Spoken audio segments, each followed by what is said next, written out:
Hello. In this video I'll go through some of the seeds I started. I won't go through all the seeds I started. I'm not going to be the sort of person that does a how to sow broad beans video every year. So I'll show you a few of the things I've done and some of the important things that I will only do once, like perennial herbs or strawberries, that I will only sow once. So I'll do those, and there's plenty of time in future years to go into things like how to sow cabbages and things like that.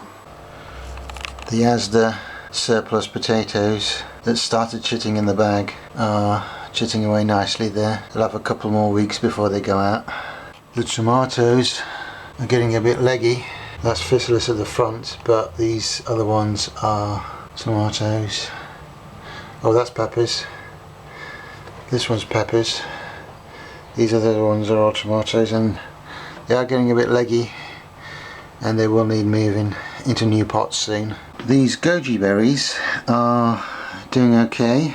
There's still some new ones popping out, even though you can see there's quite a bit of a difference between that big one and this one. Some of them are like almost 2 weeks behind the others, but I don't need that many to come out of this. So I'm going to get a couple of goji berry bushes. So I've got a few seedlings. So it looks like I've had a more or less 50% germination rate, which for most things isn't good, but I only need a couple of plants out of it, so that's not going to be a problem. I sowed these broad beans about 3 weeks ago. This one is massive, and this one's about half the size, and the stuff are just the ones that are just coming through. So there's quite a big difference in how fast some of these seeds have grown and germinated. I have a couple of duds there, but mostly they've come up. But it's just the massive difference in the germination time, and then obviously the ones that germinated first have shot up, but we'll take them in and harden them off in the greenhouse. Thyme seeds are tiny. So what we do, I'm going to put in the whole packet, just spread them thinly over this tray.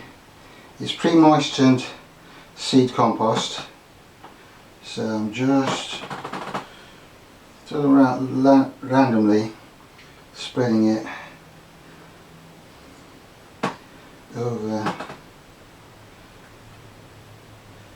the seed tray. Make sure there's no hiding in the corners.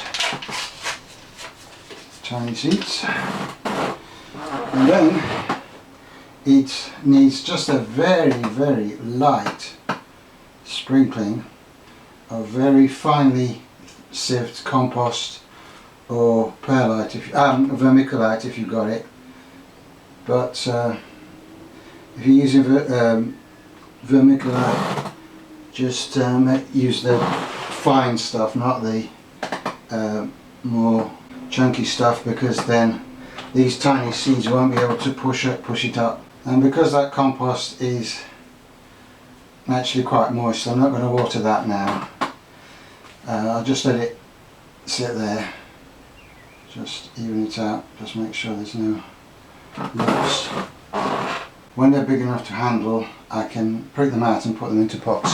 Sage can be easily propagated from cuttings, but if you want a certain type of sage, then it's best to grow it from seeds if you can't get the cuttings that you want. If you can't find a variety you want as cuttings, then it's good to be able to grow it from seeds. And they are a fair size. If you've grown brassicas, they're about the same size and shape as, say, a broccoli seed.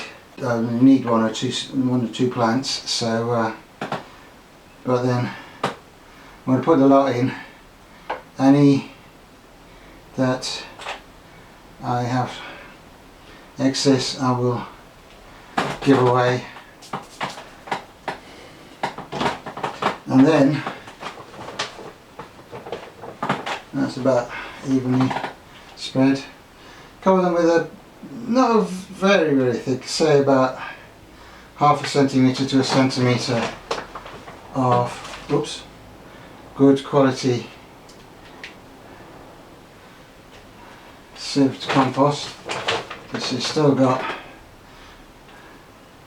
even though I've gone for a branded Marcus seed compost, it's still got a few little lumps in it. And then once they're sort of big enough to handle, I can then prick them out and put them into pots, and then eventually plant them out in the garden. Now sage, because it gets quite big and bushy, it really doesn't do well in pots, so it's best to go in the ground. It can get quite large. Just trying to run that through my fingers, and then I can find any lumps and throw them away, and then just gently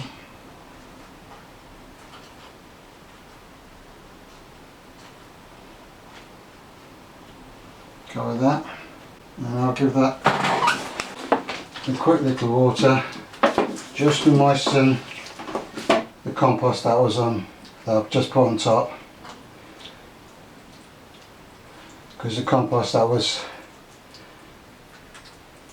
in there already had been watered, so I just need to water this a little bit just to moisten this. So that's the sage done, and it will go out into the ground in about a couple of months. We're in the last week of March, and by the time it's germinated, come up, and I've transplanted it and then put it into the ground, it will be about the beginning of May. Well, that should give you a taste of what I've been doing, other than clearing up 2 allotments, and hopefully we'll get a decent crop this year. In the next video I'll go back to clearing up the 2nd allotment. So goodbye for now, and come back soon.